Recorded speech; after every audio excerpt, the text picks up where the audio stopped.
What's up YouTube? It's Bree. I'm finally getting around to making YouTube videos like I promised I would probably 4 years ago. But the video I have for you today is a glute building workout. It's 6 movements, it's lots of fun, you don't need a gym and you don't even need weights.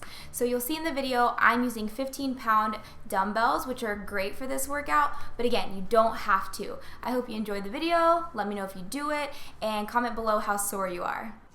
Alright, so for the warm-up, you're going to do some dynamic stretches, meaning you're moving while you're stretching. So this isn't only going to get your muscles ready, but it's also going to get your heart rate up for the workout.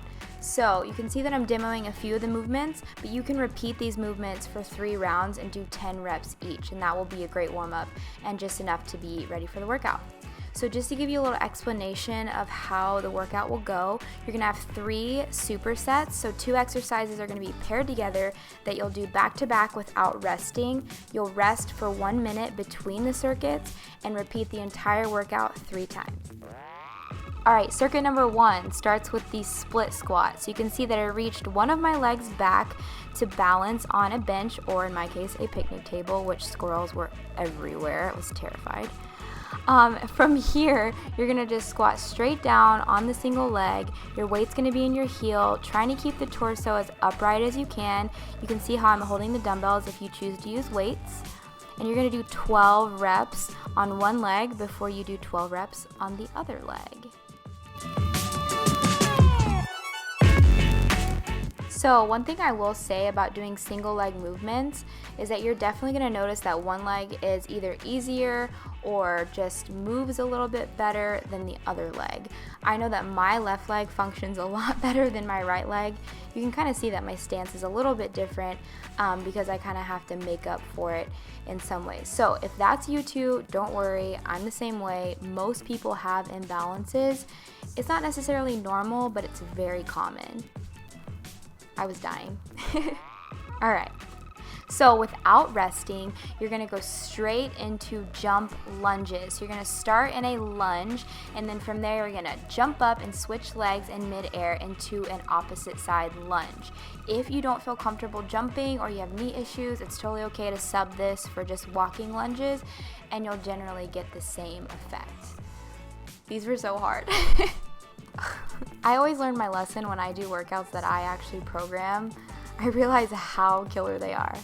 So this is your 1 minute of rest before you're going to move on to circuit number 2.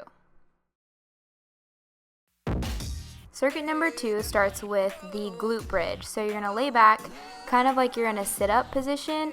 Your feet are going to be planted on the ground, and then from here I'm using a weight on my hips, but you can do this with just body weight too. From here, I'm squeezing my hips really high, trying to create a straight line from my knee to my shoulders. So you can notice that I'm pausing at the top for a split second, and that's really going to help get the muscle contraction in the glutes. This is really one of the best movements you can do for your glutes. It's really great for your core as well. Really try to be intentional with the movement, and I promise that you will feel them. And if you don't feel it, then maybe you just need to add some weight, and that will probably do the job, because I would say that I have pretty strong glutes, and I did 20 reps of these with only a 15-pound dumbbell, and it was good. It got me. Alright, so as soon as you're done with the glute bridges, you're going to superset it with stiff leg deadlifts. So this is not a glute completely focused movement. It's more of a hamstring movement, but all of it's connected, and you're definitely going to feel the activation of your glutes helping you stand the weight up as well. So my feet are right underneath my hips, my knees have a very soft bend in them, and I'm keeping my back neutral and flat as I hinge at my hips. I'm not bending at the knees, and letting my shoulders come over the dumbbells, keeping the dumbbells pretty close to my legs, and then squeezing my butt to stand all the way up for 20 reps. This one is really, really potent on your hamstrings, so if you're not used to doing hamstring movements, this will probably get you. It was tough. Alright, so that was the end of circuit 2, and you're going to rest for 1 minute before moving on to circuit 3, coming up next. First movement in circuit 3 is goblet step back lunges. So I'm holding one of the dumbbells close to my chest, kind of in an underhand grip, as you can see. I'm keeping my torso really tall as I alternate stepping back my legs. So the goal here is my front leg should be in a 90-degree angle when I'm at the bottom of the lunge, and that's really going to help get the back of your legs more than the front of your legs, which is more quads. So we're really focusing on the posterior chain, the glutes, the hamstrings in this workout. So trying to keep that shin vertical is going to help achieve that. And you're going to do this for 20 reps. Alternating sides. Be easy on your knee, but I do want your knee to touch the ground between reps.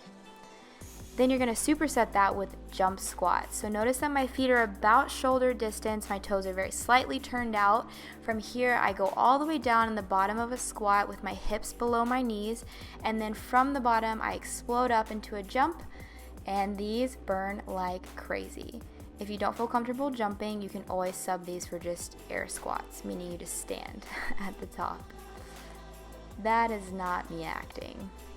Oh, okay, and I'm down. All right, and rest. Trash can!